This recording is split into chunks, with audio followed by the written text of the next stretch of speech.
नमस्कार आप सभी का। मैं आर्या एस्ट्रो पाठशाला में आप सभी का स्वागत करता हूं।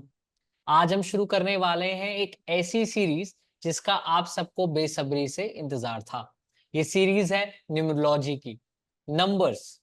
नंबर हम सबको पसंद है, स्पेशली जब वो हमारे बैंक अकाउंट में हो, यानी कि मनी। लेकिन नंबर्स का खेल हमारे जीवन में बहुत इंपॉर्टेंट है। चाहे आपको लकी घर लेना हो, चाहे आपको लकी कार लेनी हो, चाहे आपका मोबाइल नंबर ही क्यों ना हो, यहाँ तक कि आपका डेट ऑफ बर्थ और टाइम ऑफ बर्थ भी बहुत इंपॉर्टेंट है। आज हम लेकर आए न्यूमरोलॉजी की सीरीज, जिसमें आज हम सबसे पहले समझेंगे नंबर 1 के बारे में। वन। वन क्या इंपॉर्टेंस रखता है? हर कोई चाहता है कि वो फर्स्ट आए, हर फील्ड में, जिस फील्ड में वो काम करता है। लेकिन इस नंबर 1 के पीछे का क्या रहस्य है, आज हमें बताएंगे एक बहुत फेमस एस्ट्रोलॉजर, श्री भरत जोशी जी। प्रणाम सर, स्वागत है आपका हमारे यूट्यूब चैनल पर। हम चाहेंगे कि आप इस पर प्रकाश डालें। नमस्कार आर्या जी। सबसे पहले तो एस्ट्रो पाठशाला के सभी दर्शकों को और हमारे परम पूज्य गुरु जी सुनील वशिष्ठ जी को मैं प्रणाम करता हूँ।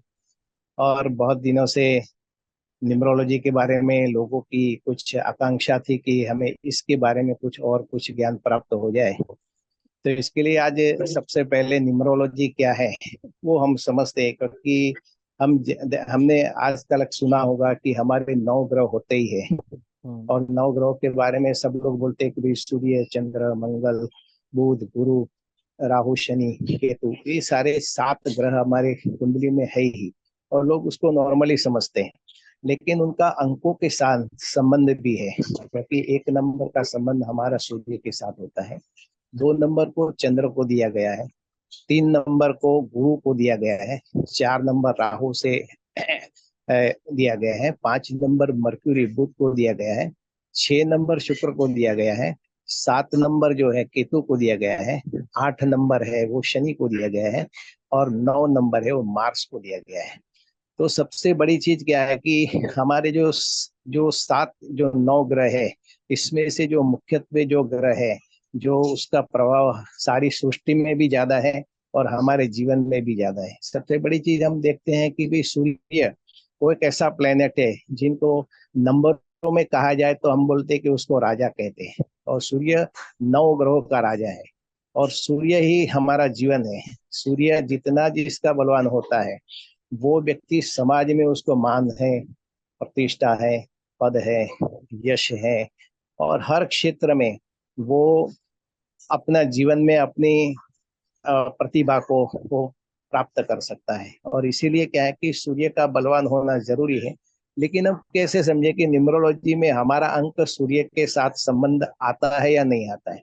हम्म। तो सबसे बड़ी चीज ये होती है कि न्यूमरोलॉजी में कहा जाता है कि किसी भी व्यक्ति का अगर जन्म 1 तारीख, 10 तारीख, 19 तारीख और 28 तारीख को अगर किसी का भी जन्म होता है, तो उसका जो न्यूमरोलॉजिकल वैल्यू होता है 1 होता है। और वो नंबर को हम बोलते हैं कि सूर्य के साथ उसको संबंध में दिखाते हैं।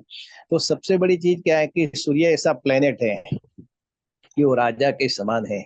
और राजा को हम अगर देखा जाए तो राजा का जो व्यक्तित्व होता है वो कैसा होता है, वो किसी को ऑर्डर देता है। हम्म। राजा क्या है कि उसका पद होता है, वो जी। प्रतिष्ठा होता है। तो राजा जो होता है वो राजा है, वो आदेश देता है। आदेश देना उसका कर्तव्य है। तो सबसे बड़ी चीज क्या है कि 1 नंबर वाले के जीवन में ज्यादातर वो दिखाई दिया गया है कि वो लोग आदेश देना ज्यादा पसंद करते हैं। पसंद करता है। और दूसरी चीज ये होती है कि वो किसी का आदेश सुनना पसंद नहीं करते। नहीं सबसे करते। बड़ी चीज वो चीज है, उनकी दिक्कत ये हो जाती है कि जो व्यक्ति आदेश दे सकता है वो किसी का आदेश फॉलो नहीं करता है। तो जीवन में वहां विडंबना खड़ी हो जाती है। तो ये क्या है कि सूर्य का संबंध जो है वो हमारा जो बोलते हैं कि इम्यून सिस्टम के साथ भी है। और हमारा संबंध सरकार के साथ भी है। तो जब भी सूर्य बलवान होता है तो वो व्यक्ति समाज में प्रथम स्थान, पहली पंक्ति में बोलते कि बैठने वालों की पोजीशन में रहता है। वो हमेशा सोचता है कि मुझे कोई उच्च पद प्राप्त हो।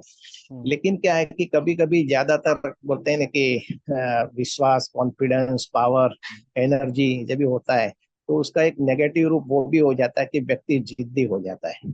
एक हम्म। नंबर वाले आप ज्यादातर देखेंगे तो जिद्दी स्वभाव के हो जाते हैं। एक बार जिद जो प्राप्त कर लिया, उन्होंने ठान लिया कि वो करना ही करना है, और वो करके ही रहते हैं। दूसरी चीज क्या है कि वो अब हमेशा ऑर्डर देने वाले होते हैं, तो किसी की बात को सुनते नहीं। तो सबसे बड़ी चीज क्या है कि अगर जीवन में सफलता प्राप्त करनी है, तो हर व्यक्ति को किसी की बात सुनना भी जरूरी होता है। आदेश जीतना जरूरी है। राजा सबकी बात सबको सुनाना चाहता है, लेकिन प्रजा की बात भी नहीं सुनेगा तो नहीं चलेगा। नहीं तो चलेगा। इसीलिए बात ये हो जाती है कि दूसरों की जो व्यक्ति सुनता है, वो व्यक्ति समाज में उसकी मान प्रतिष्ठा सब कुछ बढ़ जाता है।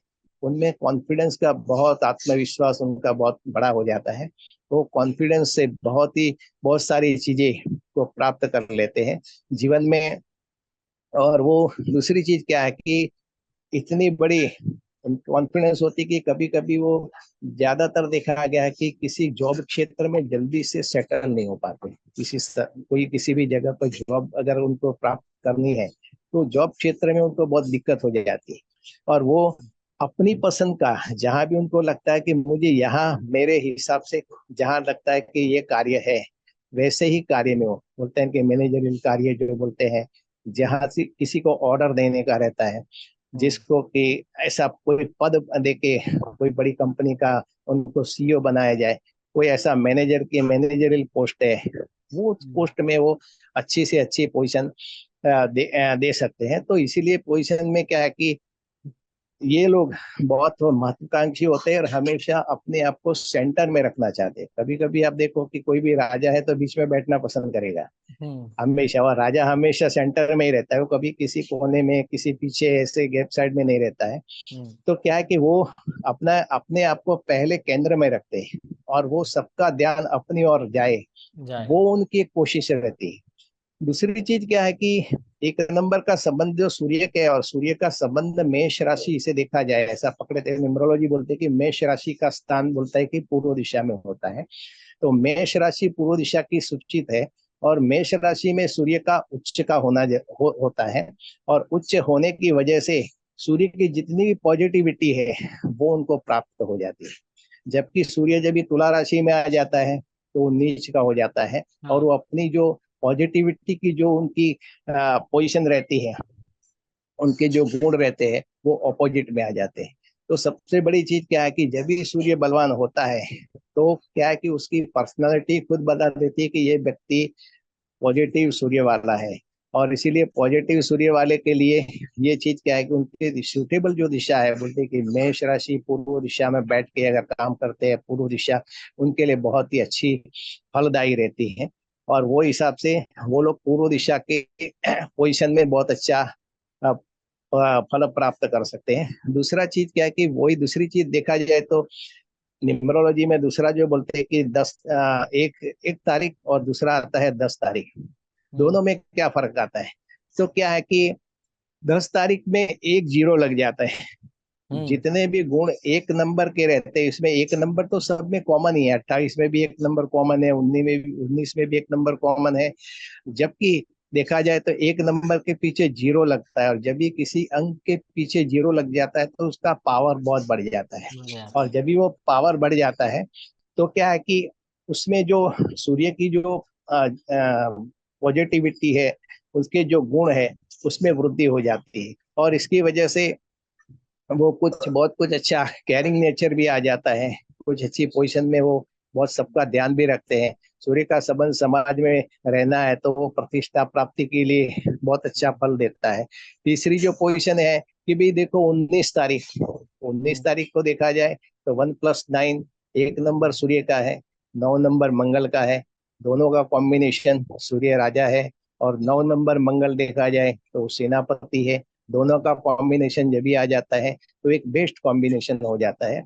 और इसमें राजा और सैन्य जो बोलते हैं सेनापति, दोनों जब मिल जाते हैं, तो वो बहुत कुछ, दुनिया में ऐसी कोई चीज नहीं होती कि वो अचीवमेंट न कर पाए। वो इतने सफल हो जाता है। सफलता के लिए देखा जाए तो वो बहुत कुछ अच्छा कर सकते हैं। और वो एक्चुअली क्या है कि देखा जाए तो वो लोग बोलते हैं ना कि आईपीएस ऑफिसर, जो बड़े बड़े जो ऑफिसर पद के ऊपर वही विराजमान रहते हैं। क्योंकि सूर्य जितना बलवान है तो पद तो देता ही है, प्रतिष्ठा भी देता है, सैन्य भी, ताकत भी दे दिया, कॉन्फिडेंस भी दे दिया, आत्मविश्वास भी दे दिया, और एनर्जेटिक फील्ड है। मैं इसको ज्यादातर नियमित बोलते हैं कि शिस्त, शिस्त का बहुत कुछ पालन करता है। जो व्यक्ति एक व्यक्ति वाला रहता है और उसका एक नंबर पावरफुल है, तो व्यक्ति अपना टाइम का कमिटमेंट बहुत कुछ संयम से कर लेता है, नियमितता उसके जीवन में रहती है, हर चीज कार्य समय से, वक्त से पूरा करता है।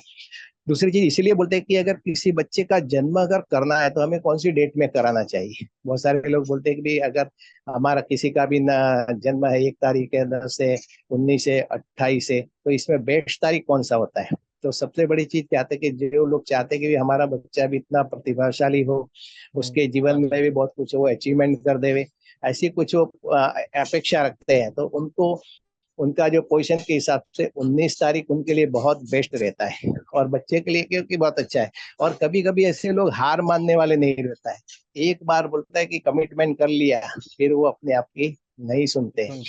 तीसरी चीज देखा जाए तो 28 तारीख, 28 तारीख का संबंध होता है वो 2 + 8 = 1, वो भी एक नंबर से बिलोंग करते हैं। लेकिन बात ये हो जाती है कि 2 नंबर चंद्र का होता है और 8 नंबर शनि का होता है, और जब ये 2 और 8 जब भी मिल जाते हैं तो उससे देखा जाए तो क्या है कि विषयोग भी हो जाता है, कभी कभी विषाद योग, जो बोलते हैं ना, विषाद योग में आ जाते हैं आदमी। दूसरी चीज लोहा और पानी दोनों का जब भी मिलन हो जाता है तो वो भी क्या है कि लोहा को खत्म कर देता है। पानी किसी भी कैसे भी तरह से किसी भी लोहे के संपर्क में आ जाता है तो आदमी खत्म हो जाता है, क्योंकि वहाँ दूसरी चीज जब भी चंद्र है तो चंद्र इमोशनल इमोशनल ग्रह है, और शनि क्या है कि शनि में इतना इमोशन नहीं है। और क्या है कि शनि चंद्र है फास्ट मूवमेंट है, उसको सब कुछ जल्दी से चाहिए, और इसीलिए क्या है कि वो फास्ट मूवमेंट है और शनि स्लो मूवमेंट है, तो दोनों का जो कॉम्बिनेशन है वो कभी कभी मन के ऊपर बहुत ही एक लगाम सी लग जाती है, और आदमी इसमें कभी कभी बहुत परेशान हो जाता है। ऐसे लोग ज्यादातर देखा गया है कि बहुत स्मार्ट होता है, डेयरिंग होता है, लिविंग, लेकिन क्या है कि लिविंग और रिलेशनशिप के इश्यू उनको ज्यादा आते हैं, क्योंकि 2 नंबर का जो शत्रु भी, 1 नंबर का शत्रु देखा जाए तो 8 नंबर है, और 8 नंबर प्रबल सूर्य का शत्रु है। और जब भी 8 नंबर जीवन में आ जाता है तो शनि और सूर्य और शनि का कॉम्बिनेशन हो जाता है। लाल किताब में ऐसे बोलते हैं कि जब भी सूर्य और शनि दोनों मिल जाते हैं तो फिर क्या है कि मंगल मंगल नेगेटिव हो जाता है, और मंगल जब भी नेगेटिव हो जाता है तो उसका संबंध शुक्र के ऊपर पड़ जाता है, और शुक्र हमारा पर्सनल लाइफ जीवन बोलते हैं कि हस्बैंड एंड वाइफ के रिलेशनशिप के ऊपर उसका ऊपर असर हो जाता है। तो इसकी वजह से वो भी है। दूसरा 2 नंबर है हमारा, जो बोलते हैं कि वेल्थ है। सबसे बड़ी चीज क्या है, हमारा वेल्थ। चंद्र है हमारा पानी, वाटर एलिमेंट, वो हमारा वेल्थ के साथ संबंध रहता है। अगर वेल्थ अगर खराब हो गया, क्योंकि चंद्र खराब हो गया तो उसका हमारा संबंध हेल्थ के ऊपर पड़ता है। सबसे बड़े हेल्थ इश्यू बहुत ज्यादा देखे गए हैं। जो लोगों का 28 तारीख नंबर रहता है वो लोगों को हेल्थ इश्यू रहता है, उनका ज्यादा से ज्यादा पैसा हॉस्पिटल में जाता है। और ऐसा देखा जाए कि वो लोगों को ऊपर रिलेशनशिप इश्यू बहुत कुछ आ जाता है। तो उसके लिए देखा जाए तो जो 28 तारीख वाले व्यक्ति रहते हैं उनके आप देखेंगे तो बहुत सारे कोर्ट केस आपको देखने को दिखेंगे। और इसीलिए किसी भी बच्चे का नाम 28 तारीख के ऊपर उसका नहीं रखना चाहिए। हाँ, अगर किसी का जन्म 1 तारीख का है लेकिन उसका जो डेस्टिनी नंबर जो बोलते हैं, लकी नंबर, भाग्यांक नंबर, अगर उसका वो भी 8 के ऊपर आता है तो वो भी जीवन में वो दिक्कतें खड़ी हो जाती है। और इसीलिए अपने पर्सनल लाइफ जीवन के इश्यू को, पति पत्नी के रिलेशनशिप के लिए बहुत कुछ संभालना बहुत जरूरी होता है। वो रिलेशन के ऊपर उनको बहुत कुछ फोकस करना पड़ता है, नहीं तो जीवन में उनका बहुत सारा पैसा और उनकी जो पैसा है वो कोर्ट कचेरी बोलते कि हेल्थ में ऐसे चले जाता है, और जीवन में उनको जो कुछ उनकी प्राप्ति चाहिए वो उनको नहीं हो पाती, होता नहीं हो पाती है। इस तरह देखा जाए तो 28 नंबर किसी की बच्चे की जन्म तारीख को देना नहीं चाहिए। ज्यादा किसी को देना है तो 19 नंबर दे सकता है, वो नंबर उनके लिए दी बेस्ट रहता है। दूसरी चीज सूर्य का संबंध रहता है हमारे बोलते हैं कि पिता के साथ संबंध है। हमारा पिता, किसी का भी सूर्य अगर अ, सही नहीं है या तो बलवान नहीं है, तो उनको अपने पिता का हमेशा चरण स्पर्श करना चाहिए। पिता की पूजा करने से उनका सूर्य बलवान होता है। दूसरी चीज, सूर्य का संबंध भगवान सूर्य से है। हमारे भगवान सूर्य नारायण की सुबह में अगर नित्य पूजा करता है, उनको जल में थोड़ा कुमकुम और अक्षर डाल के भगवान सूर्य नारायण की पूजा करते हैं, तो इससे भगवान सूर्य नारायण बहुत ही प्रसन्न होते हैं। दूसरी चीज बोलते हैं कि लाल चीजें, तांबा है, जो बोलते हैं गुड़ है, ऐसी चीज, गेहूं है, उसका जो दान करने से सूर्य नारायण की पूजा में सूर्य नारायण बलवान हो जाते हैं। ऐसा है। दूसरी चीज क्या है कि जीवन में सूर्य को बलवान करना होता है, तो सबसे पहले जब भी सूर्य उदय होते हैं उसके पहले ही जो लोग अपना अपना बोलते हैं कि बिछोना, क्या बोलते हैं, सैया छोड़ देते हैं, पथारी पथारी उसको बोलते हैं, सैया छोड़ देते हैं, उनका सूर्य अपने आप अच्छा हो जाता है। बलवान हो जाता है। तो इसी तरह सूर्य का बलवान करना बहुत जरूरी है। और जरूरी है। सूर्य हमारे जीवन में बहुत कुछ, हमारे जीवन में हेल्थ हेल्थ रिलेटेड, हेल्थ इसको अगर देख सही है सकते तो हैं। वेल्थ अच्छा हो जाएगा, और वेल्थ अच्छा हो जाएगा तो लाइफ जीवन का अवसर उसके रिलेशनशिप के ऊपर भी आ जाता है। तो इनडायरेक्ट तीनों चीजों के ऊपर सूर्य का प्रभाव होता है। तो इसीलिए क्या है कि इम्यून सिस्टम को कभी भी सूर्य का नेगेटिव नहीं करना चाहिए। हमेशा हमारे जो कार्य है वक्त से शुरू करना चाहिए, वो भी तो एक जीवन डिसिप्लिन नियम रहना है। चाहिए। जो व्यक्ति का सूर्य वे का डिसिप्लिन, कंटिन्यूटी और ऐसे कुछ करते हैं, तो इसके लिए सूर्य आपका बलवान हो जाता है। तो सूर्य की इस तरह की पूजा करते हैं। दूसरा, सूर्य का मंत्र भी है, जैसे कि आकृष्णेन रजसा वर्तमानो निवेशयन्नमृतं मर्त्यञ्च हिरण्येन सविता रथेन देवो जाति भुवनानि पश्यन्। ये सूर्य का मंत्र है। मंत्र है। गायत्री मंत्र, अगर व्यक्ति गायत्री मंत्र की उपासना करता है, तो ओम भूर्भुवस्वः तत्सवितुर्वरेण्यं भर्गो देवस्य धीमहि धियो यो नः प्रचोदयात्, ये सूर्य का मंत्र है। सूर्य की पूजा करने से, गायत्री मंत्र की उपासना करने से, कितना भी सूर्य अगर निर्बल है या नेगेटिव है और हमें नेगेटिव इफेक्ट दे रहा है, तो वो इफेक्ट हमारी दूर हो जाती है। कभी कभी हाथ में हम लोग तांबे का कड़ा पहन सकते हैं, तांबे का कड़ा पहनने से भी सूर्य की एनर्जी हमें पावरफुल हो जाती है।